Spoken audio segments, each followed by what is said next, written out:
almost a psychic, you understand the word psychic? ESP? Yeah. It's almost a psychic attraction. You're not sleepwalking, you're not dreaming, you're really conscious, but something is making you brave. Something's making you get closer and closer to the cornstalk. Although I would use the flashlight as a weapon, meaning if you're afraid, I think rather than holding the flashlight comfortably down here, you'd hold it out like that. It's kind of like a lance, a magic user lance, as you walk through here. And I would come out of the house this way. I'm going to have you walk down the corn sideways, looking in here, and actually you'll be making the beam go across the lens, which looks very pretty. And also it's kind of scary. My appetite has always been to, put a lot of value on the screen, and sometimes the people become somewhat diminished because of the story that surrounds them. But with E.T., I had always really wanted to tell the story of a disenfranchised and lonely boy in a relationship with siblings, a sister, a brother. I had 3 younger sisters. And I also wanted to tell a story about the divorce of my parents. Dad would believe me.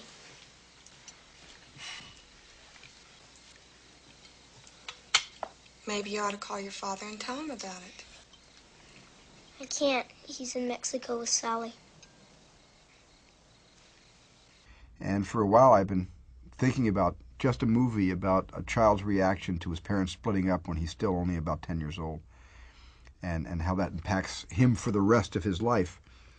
And E.T. was on my mind maybe for 15, 20 years, perhaps for a number of years somewhat subconsciously, as a fantasy of mine, as a way to make myself feel less lonely in my life. And also, it was a childhood fantasy to tell the story of a best friend and a special friend who rescues a young boy from the sadness of a divorce. So E.T. sort of came about in stages for me. Close Encounters, which I made in the mid-'70s, was a movie, really, it was really the original movie, and E.T.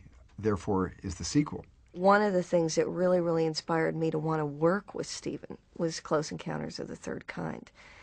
The movie had a profound effect on me, and I really feel in looking back that movie, more than anything, was the catalyst that really moved me into saying, this is what I want to do as a career. I want to make movies.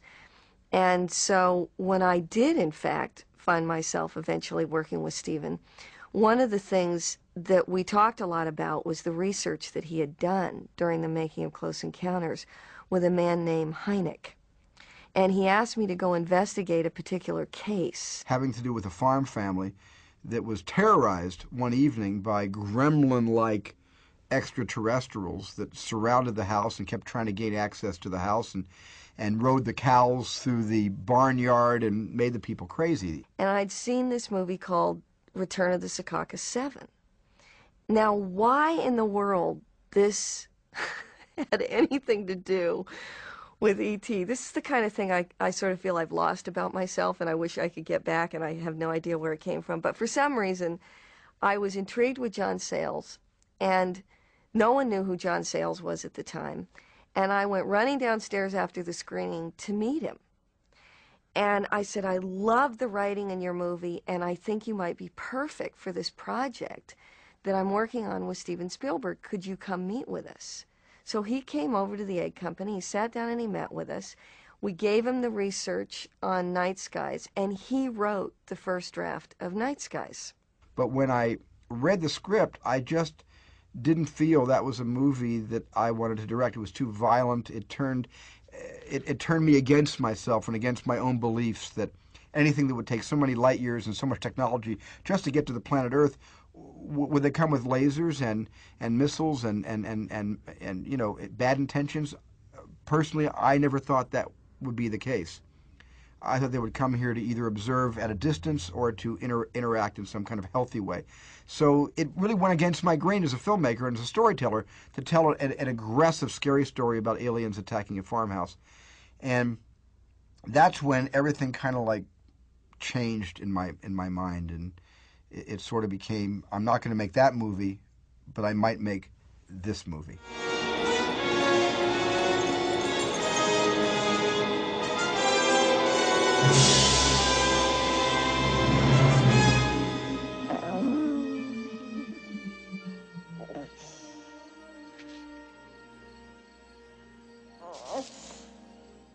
Raiders of the Lost Ark, we were shooting that sometime around 1979 or 80. We were shooting Raiders.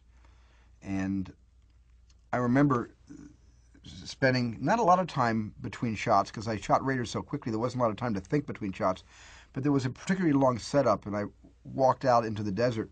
I was picking up prehistoric seashells out there, because certainly, you know, the desert in Tunisia used to be the ocean a long, long time ago.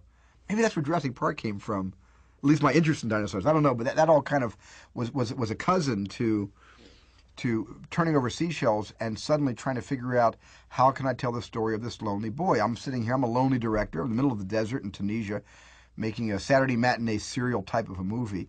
And I won't go into my personal life, but I was feeling a little bit, separate from, from myself, which often happens when you're directing. You kind of go into a kind of fugue state to make a movie. And I was in one of my fugue states, and I suddenly, bang, this concept hit me. I knew exactly how to tell the story of E.T., and the story began to flood into my mind. And for the next couple of days, during the shooting of Raiders, E.T. pretty much had a beginning, a middle, and an end.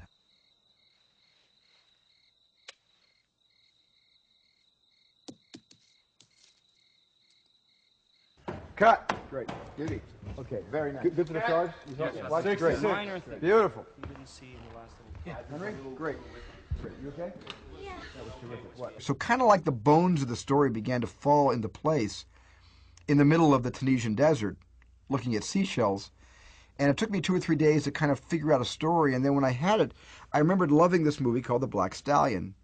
I loved that picture so much. And I remember loving the way Carol Ballard directed it, and then discovering, or knowing, that Melissa Matheson, who was on the set with Harrison Ford, had co-authored the Black Stallion. I was in Tunisia with Harrison on Raiders of the Lost Ark, and of course I had been around in London where they had started the picture, and so had become friendly with Steven Spielberg and Kathy Kennedy. So we went off to Tunisia, and I had been trying to write a script based on a book I had optioned, and I was very unhappy with it and feeling pretty miserable about myself. And one day we were out in the Sahara Desert, and Stephen was showing me how to find scorpions, that you just turn over a rock, and there they are. So we were turning over rocks, looking at scorpions, and he asked me if I would consider writing a movie for him. Well, of course. I think I did protest that I was never going to try to do that again. And I kind of worked on her. I worked on her and kept nagging her about. Went to Harrison. I said, Harrison, talk to your wife. I think she should write this movie. And then I remember Kathy Kennedy went after Melissa and tried to talk her into it. And between Kathy Kennedy and Harrison Ford, I think the two of them talked Melissa into at least doing a first draft for me. And so that's how it all got started.